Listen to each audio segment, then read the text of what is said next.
Hey, it's Matt Pinfield here at the SoCal Sound, and I am here with Brian Blatz of Whitmore Law. It's so important to understand that you as a creative, as a musician, as a writer, anything that you do, you really need to know your rights and what belongs to you and how to proceed, because it can seem so confusing and just literally something you may want to avoid or procrastinate about, but it's so important. So I've invited Brian here to talk about it from Whitmore Law, because me being around musicians all the time and having friends that are musicians or songwriters for so many years, this has always been such an important thing, I think. And I think it's really great. I mean, you really have to have representation. You do. So you understand, all, not only the laws, but your rights. And so you have someone in your corner, really. 100%. Someone who cares about music. And you are a huge music fan, besides being an entertainment lawyer, and you have been.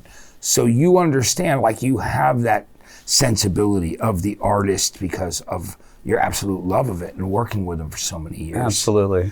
I have such an amazing respect for the artists, and that's one of the reasons why I was excited to do this today, is that I really wanted to feel like they have a voice, and there is a voice out there helping them protect their rights, because it is so important. They make the magic, and we want to protect that. Absolutely, and I love that you do that. I mean, that's one of the things that I think why it's such a perfect fit. Whitmore Law with SoCal Sound and the things that you do. And let's talk about some of the, those two fundamental types of protectable rights. Right. Can you explain that to me? Yeah, so there's really two that are basic, and I want to start by saying there's lots of nuances around anything that we speak about. There's different levels or different things you need to be thinking about, but the basics are two things. There's the sound recording, and then there's the composition. The sound recording really is the recording itself. Whoever's singing on the track, whoever's playing on the track, that specific sound recording is its own right in itself, and that's licensable, sellable, recordable, editable, that has its own set of rights. And then you've got the composition, which is really the underlying lyrics, the melody, the harmony, all of those things. Those are a completely separate rights category. And as you know, oftentimes recording artists don't write the songs that they sing. They don't write the lyrics, they don't write the music. Obviously, they don't play the instruments. So it's important to understand that if you're the person that is writing the music and then it's being performed by somebody else, you still have lots of rights related to that. Those are incredibly valuable rights. They need to be protected, and you need to protect them and realize that there's people that are going to be making money off of that, and make sure that you get your cut. Absolutely. I think it's important. So how do people go about protecting those rights? Well, I think it's really important that you want to understand how to register your rights when you're making something. Really, that's going to be U.S. copyright law that you're going to want to be thinking about. There is a U.S. Copyright Office that can be challenging to go into and understand and go through. You can get frustrated very easily, so it's important to have, or at least be thinking about, legal representation on some level to help you with that. If not, it's not completely outside of the realm for you to do it yourself, to go in and at least start the process when you've written a song, to go in and protect your rights on the U.S. copyright site. Now, that being said, under general law, you're going to be protected anytime you create anything. From the time that you create it, it's yours. It's just harder to prove your rights that you own that if you don't register it with the federal government. Yeah, it's really important, right? And it's also, sound recordings as well are another part of it besides the writing, right? The sound recording itself. Yeah, the sound recording itself also needs to be copywritten and protected. And it's the same thing. When you sing a song, if you've performed it, you have rights, general rights, from the moment that you record it into infinitum. But the reality is that in order to really protect those rights, you're going to want to register that with the U.S. Copyright Office. One of the other things I think that you've definitely seen, Brian, and even as a guy who's out, playing music for people and telling them about it, is that sometimes I think artists, they don't really decide. Everybody who's involved, there's more than one person playing an instrument or involved in the writing process or recording process of a song. Correct. They make the mistake of literally not really making that decision on who owns what and what percentage in advance of when some of these things take place. And it's much harder to really get through that and sift through that. Yeah. And it gets a little crazier. It's why it's really important to do it up front, isn't Absolutely. And it can be even worse than that. I mean, you might be in a position where God willing, you have an incredibly successful track that you want to release, and suddenly you realize that you can't, because someone is claiming they have rights and they're not being represented and that they own a certain percentage. And any label or publisher that's involved is going to put the brakes on the project if they feel like there's any kind of legal risk that's related to that. And if you don't get that figured out ahead of time, to the best of your ability, and make sure everyone's clear on how much they own of whatever right you have, whether it's sound recording or a composition, you can run into problems down the road. Or like you said, you've been part of a process of making one of these songs or these tracks, and it becomes wildly popular and you never receive any credit. You never receive any monetary compensation for that. I mean, the music industry is littered with people that have been involved in projects and been left out, and then find out down the road that, their creativity is gone. It's been taken from them. Yeah, and then somebody else is making money off of their creation, their talent. Yeah, yeah, and it's really unfair. So it's important to know these things and get the proper representation so that they can absolutely makes the process easier. So you can do what you do best, which is create. You know what I mean? Yeah, I always say, and that's the bottom line. I mean, it's really hard to tell artists, stop doing what you're doing, which is creating the magic that we all love.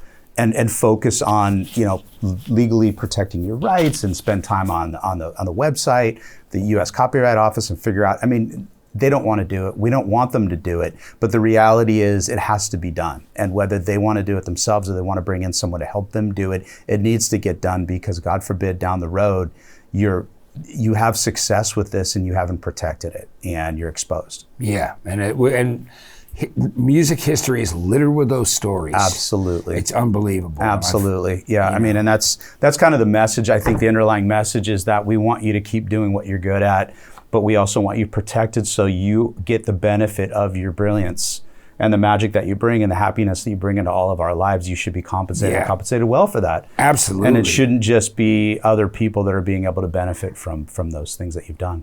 Yeah, and I also think it's really important that if you have, representation with entertainment law, like what's being done with Whitmore Law as an example, and you, Brian, because you care so much about music, it also it's another way of really being able to differentiate and hear another opinion on, what sometimes the right things are to do, because, a lot of times we're not telling you not to trust your managers or your label or somebody's a publisher or your agent, but it's really important that, knowledge is power. And, it is. And also, I'm feeling that you have somebody who really cares and will lay out everything very honestly for you. And I think that's one of the things that's great that you do. Yeah, well, I appreciate that. I mean, it's like you said, I mean, you've got these different people that have different roles in an artist's life.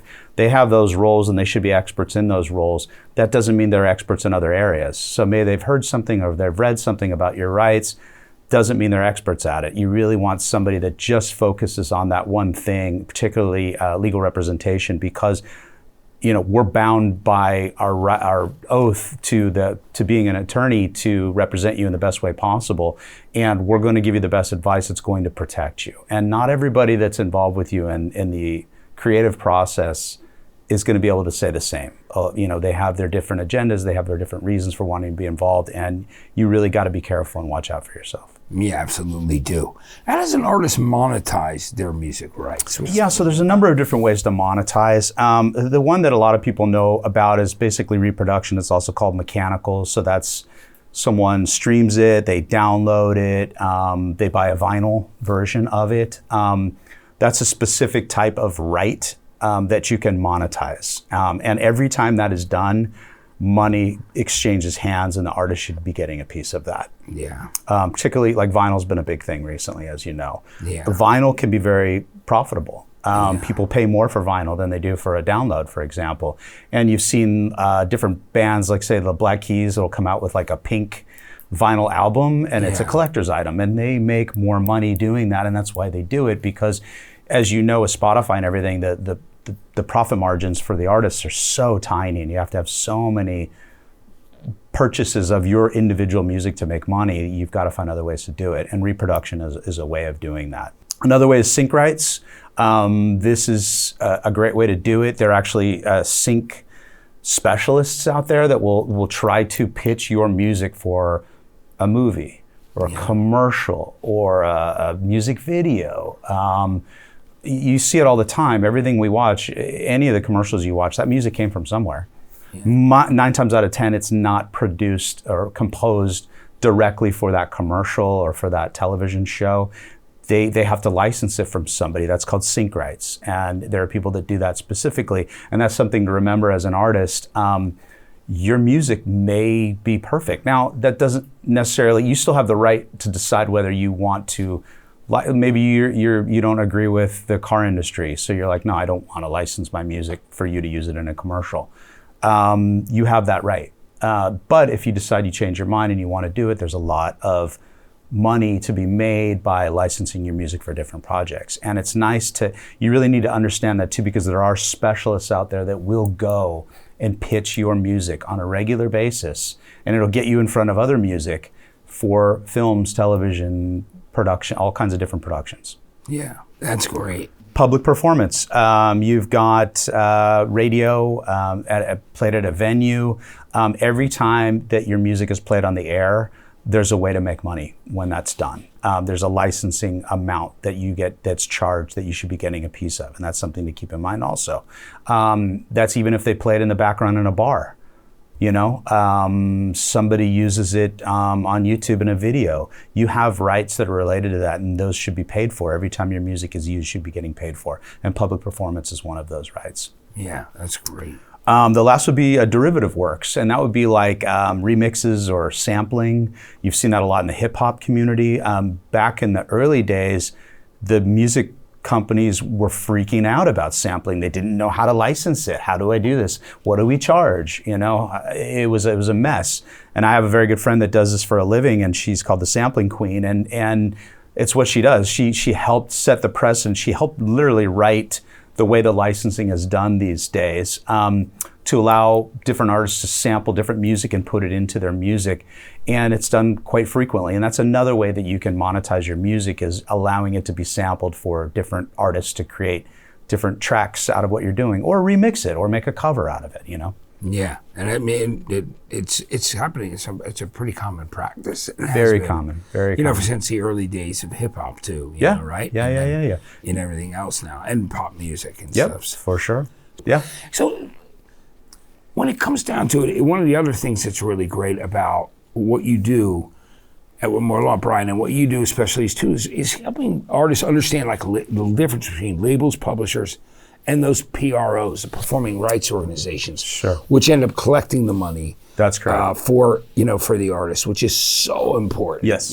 Yes, it is. Tell me about those. So let's talk about the labels first. Your traditional label deal, depending on, and there's lots of different, you name it, there's different label deals that can be done depending on what kind of deal you want.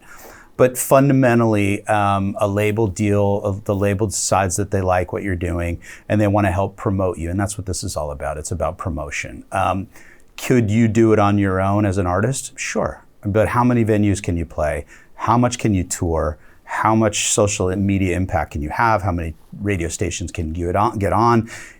It takes time, it takes money, it takes focus, it takes connections, it takes, to know people to get your music out there. And labels know how to do that. And they do it very efficiently because they're your partner and they want to be successful along with making you successful. But in exchange for that, there's a price to be paid. And that price, it's changing, the industry is changing, but traditionally the way it works is you're gonna be signing over your rights. The rights that we talked about earlier in this conversation, you're gonna be assigning all of those rights over to the label. Sometimes in perpetuity, sometimes for a set period of time. And in exchange for that, they're gonna give you money. They're gonna say, for example, here's $1 million. Go and make your video out of this $1 million. Go tour with this $1 million. Pay whoever you gotta pay yourself, do whatever you wanna do with this money. But by the way, this is a loan. This is not a gift. You have to pay us back. So that means you better make money on tour. Your albums better make money. You better promote. You better be on social media. We want to see TikTok videos every single day or every twice a week. Yeah. We want you on Instagram. We want you to hire a social media campaign or use our people, which is also going to cost you to run your social media programs. And we want you out promoting. And if you're able to pay us back the $1 million, great. Then we've got splits after that. We take 70, you get 30 of anything moving forward after that. Then we're ready to do another album. You're going to borrow money from us again, and you're going to make that album. That's traditionally how it was done.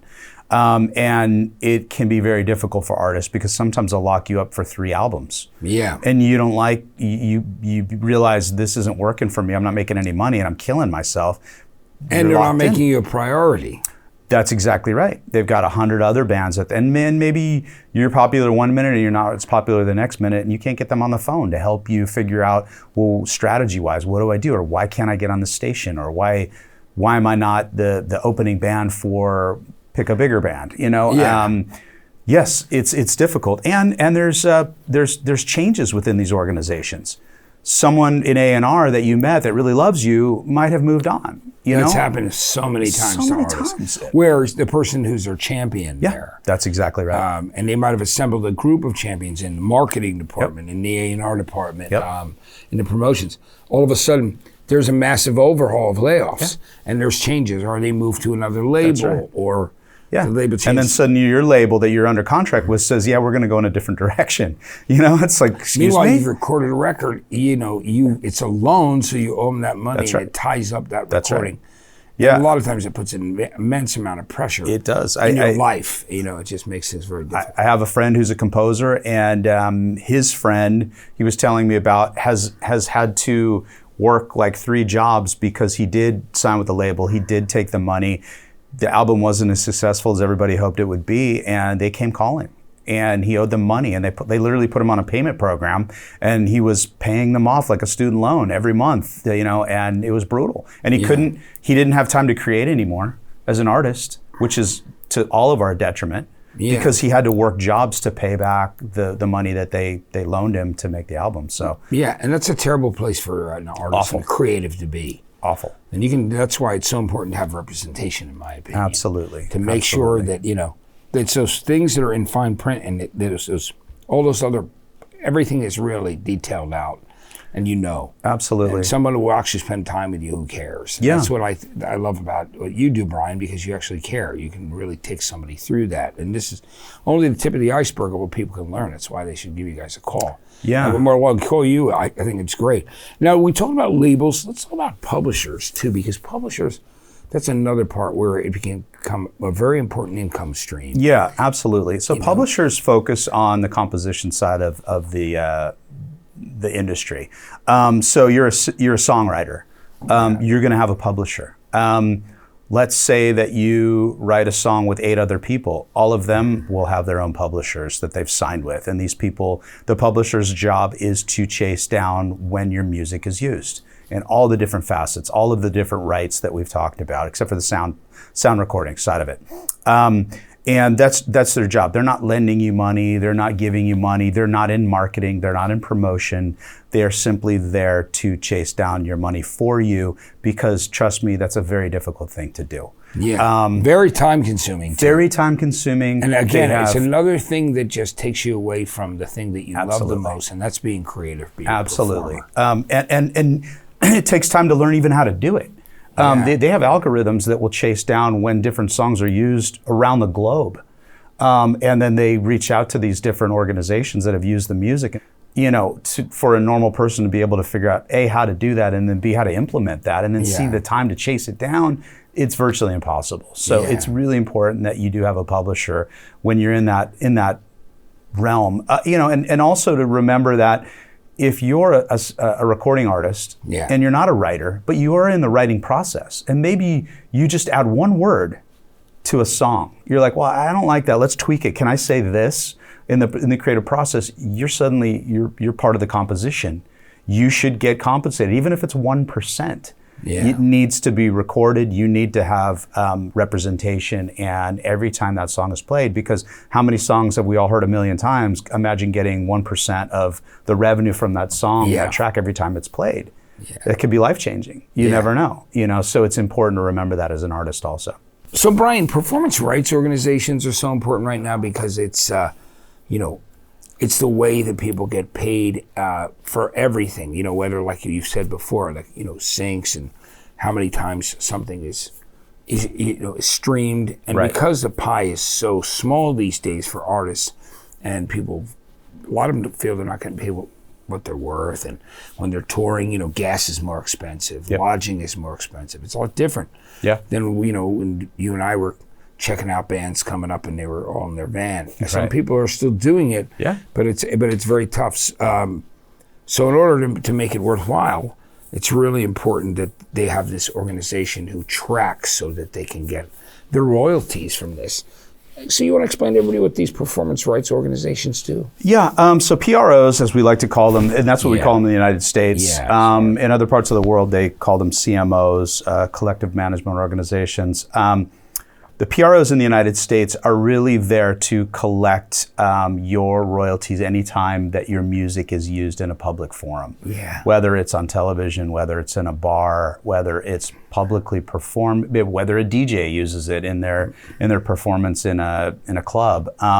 They're there to collect for you. And it's really important very early on to get registered with them and have one of them represent you. There's about 4 of them. I wouldn't say there's anything particularly, they would tell you that they're special in some different way, but I would say that as long as you sign up with one of them, they're going to be representing your interests and they're going to be chasing your money down anytime that your music is used in a public forum in that fashion. Yeah, it's great. And I love the fact that there's opportunities to find out what's going on with that worldwide. Yeah, absolutely. And that's the thing. And that's the other nice thing about like PROs is that they'll be connected with organizations in other parts of the world. So you don't have to go and sign separately with 50 different PROs or CMOs overseas to try to chase down the revenue that you should be getting from the track when they're paid in a public forum. They do that for you. And then they give you a report that shows you where it's streamed, how long it's streamed for, how long it was played for, what's owed to you. And it just takes a lot of the guesswork out of it for you and the hard work that you'd otherwise have to do. And once again, it gives you that opportunity to be free, to be creative and do the things you want to do, which is so important. Yeah. Digital distribution and streaming is always one of the things that you hear so many debates about. And you also, a lot of people feel that artists are not compensated fairly. And there's got to be a way for them to understand how that is broken down, to put their mind at a little more of an ease, whether they, agree with it or not. Yeah. But at least this way they're protected. And that's the other thing that you do with entertainment law is you oversee and you let them, you really, it's educational besides actually doing the work to protect the artists as well. Absolutely. So talk to me about and explain digital distribution. So digital distribution is like, for example, Spotify or Apple Music or any of the different platforms out there that people buy their music from or download their music from, however they listen to it. And it can be challenging to get your music onto these platforms or get it on the platform in a meaningful way. So having an organization that you can sign with, like a DistroKid or TuneCore, CD Baby, these are distribution companies, and you can sign a deal with them, and they're not getting any rights to your music. You're simply giving them a percentage of the sales. But what they do is they'll package your music up with other artists, and then they will distribute the music onto these different platforms. And trust me, everybody thinks of Spotify and Apple and YouTube, and there's a million different platforms around the globe that you're going to want to get your music onto, because you don't know where it's going to hit and where it's going to be popular and where you can monetize it. And these organizations are experts at doing that. And a lot of times, if you're a smaller artist, what's nice about it is they will package you up with, let's say, Ed Sheeran's new album, They'll say, well, we're going to give you this, but we're also going to put this other artist on, and we want you to promote this. So anytime anyone listens to Ed Sheeran's new track, it's going to recommend your music as a follow-up to that, as something that they should check out.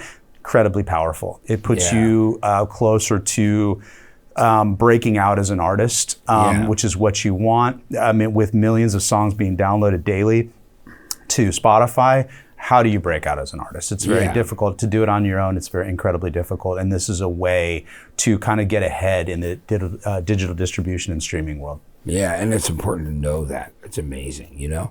And what if they register? Talk about Sound Exchange, and because that's a very important one, because I know that, somebody like Pandora or SiriusXM uses that, and I know that it's one of the more lucrative ways for people. Yeah, absolutely. It's a similar, same thing. What it is it's Pandora and Sirius are what they call non-interactive platforms, which means that you're going to listen to whatever they program that you're going to listen to, almost like traditional radio, except that it's a paid platform. You can't skip ahead, you can't pause, none of those things are available there. So those are different models from, say, a Spotify, where you can pick and you can create playlists and you can skip and pause and shuffle. You can't do this here, but those are still very lucrative models in the Pandora and the SiriusXM when they're playing your music, and you need to get compensated for that. And the way to do that is with Sound Exchange. You register with Sound Exchange, and whenever they use their music or use your music, you're going to be getting a percentage from that as a royalty. Yeah, that's really important. Now, I got to say, one of the things that I'm asked about by bands, and I'm sure, Brian, you get the same thing, and it's really important. That's another reason why it's so important to get representation and become educated and have an ally there, like they do with you, Brian, and with Whitmore Law. Trademarking your name or your band's image or likeness, or intellectual properties that have to do with that. Yes. Can you talk to me about that? Yeah, that is something, once again, it's similar to what we said before, where when you create some content, you're protected under a common law at the time of doing that. But you've got to go back and prove it. You've got to prove the time frame of when you did it, when it was used in commerce. Filing a trademark on your name, image, and likeness does away with that. It streamlines it. So if there's a dispute, you're able to say, well, I got the trademark back and, pick a date. And it's easier to prove your case that someone has violated your rights related to that trademark. And with trademark, it's everything you could possibly think of. It's your face, it's your image, it's your logo, it's your brand, your band's name. It's everything you can possibly think of, a slogan that you come up with that's cool related to your band.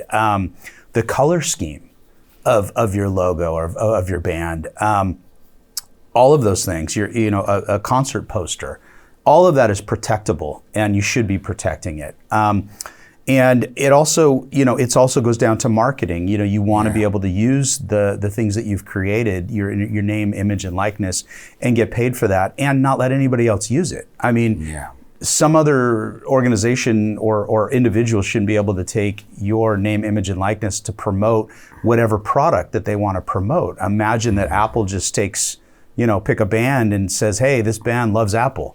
And if you haven't protected your rights, they're just going to run off and do it, and they're going to make a bunch of money using your image, and maybe they'll not only make money, but maybe you disagree with their business model, and you don't want to be associated with that business. And this is a way to protect that, is with trademark law. Yeah, it's really amazing, because I've had so many friends who are in bands, and they end up having what they think is a name that they own, and no one else had thought about it. Because now more than ever, because things are done so globally, odds are it's pretty.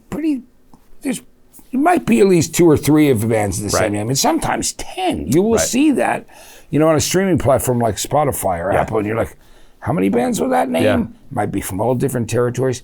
How does the artist check so they don't have to go through the whole deal of changing? Yeah. And what would you?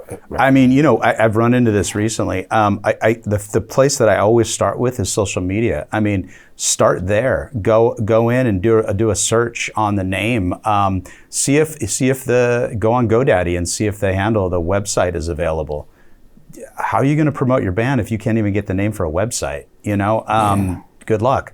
Where are the fans going to go if you can't have a website with the name that you want? You'd be surprised. There's so many names that are taken. It's really hard to find something that's unique. And if you can't get the URL for the website, You're not going to get Instagram. You're not going to get TikTok. You're not going to get YouTube. It's going to be difficult to be able to promote your band without. And so that is the very first place that you start.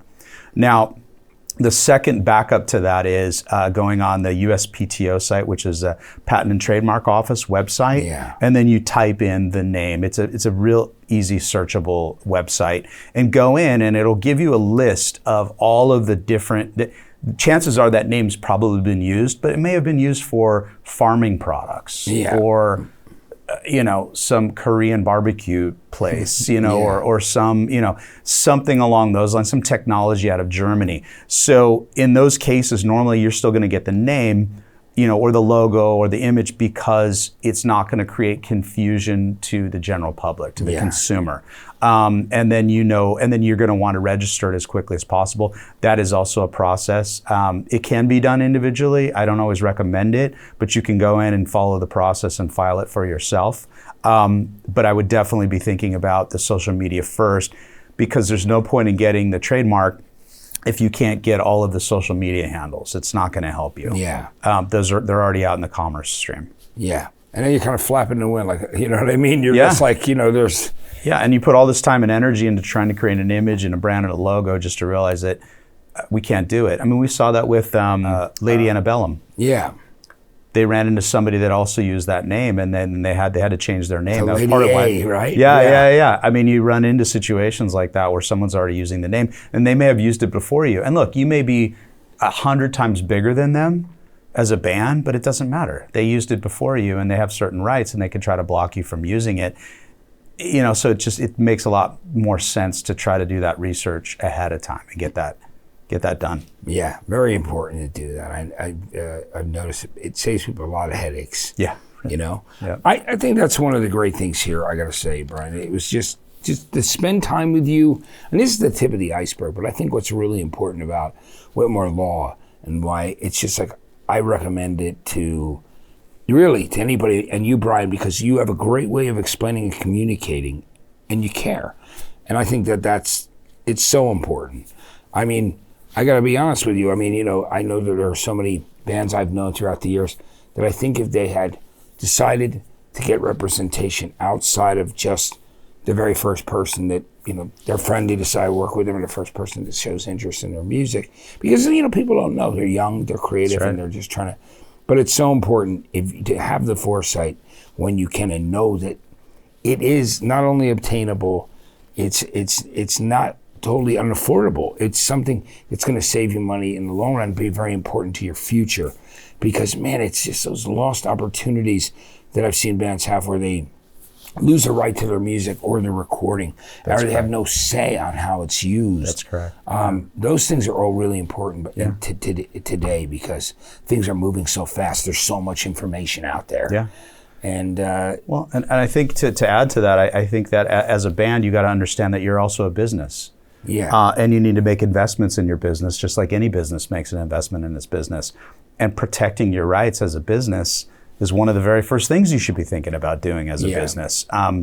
You don't want to create a product that you can't protect, and then someone else is going to take that product and go sell it. It's the same thing. You're creating something that has a tremendous amount of value and can be very well monetized. You don't want someone else to go out and monetize it, and then you don't get the benefit of that. Yeah, it's very important. Brian, I want to say how great it is to have you here, and thank you for coming by, because I learned just hanging out with you. And when we have these conversations, there's a lot of things that you cleared up, and I find very interesting. I mean, I worked at record labels, and right. You know what I mean? I worked in music programming, so there were all of these things that you had to literally think about from every aspect. Having been a programmer and music director, just seeing how that played out, and how it was the correct way to end up paying for the plays that you do, but also just when you sign an artist, you want them to believe and trust in you, right? And it's important to know and try to protect that artist and work with them. But first and foremost, they've got to do it for themselves. They do, and they've got to. They do, and they've got to have a friend on their side. They really do. Somebody who's knowledgeable, loves music, and cares about it. Exactly. Whatever that creative thing is, if it's music, if it happens to be, if you're writing a screenplay, it's just so many different things, but they all have to be. Yeah, anything creative, anything of content. you need to understand that what you're creating, and one of the reasons why I love music so much, is what you're creating is special. Not everybody can do this. This is a very special, unique talent that you have as an artist, and you can't minimize that. You should protect that. You should cherish that, and you should be compensated for it. Not everybody can do what you do, and that's a special thing. Yeah, and you bring so much joy absolutely to people through music when you're an artist and a creative, that you deserve to be compensated 100%. correctly and protected. It's the most important and thing. Matt, you and I have talked about this. I mean, like everybody on this planet, music, it just touches you in special places emotionally, because you can listen to a song and it'll take you back to some memory that you had, or some concert that you went, or a boy or girl that you dated, or it's so powerful that way, and it can bring the emotions, and that's just something to be cherished and celebrated. Absolutely, and we want to make sure that those people whose music's brought you so much joy and happiness and companionship, and just that other voice that's speaking for you when you can't come up with the words, but those lyrics speak about exactly how you feel. Absolutely. Is the most important thing in the world, and it's you want to see them do well. You want to see them. You absolutely do. That's why this is so important. Yeah. Brian, thanks so much for doing this with us today. It was absolutely great to have you come by and hang out here at the SoCal Sound, and we're glad to have you as part of the family here. I love it. Yeah, I'm a big fan. I always have been, and I'm happy to support in any way I can. Yeah, thank you so much. Brian Blatz, everybody. It's Whitmore Law. We're hanging out at SoCal Sound. I'm Matt Pinfield. And if you're an artist, if you're a creative, so important that you protect your rights and you know about them. Whitmore Law, dedicated to supporting and assisting performers, songwriters, producers, composers, and all music professionals in every endeavor.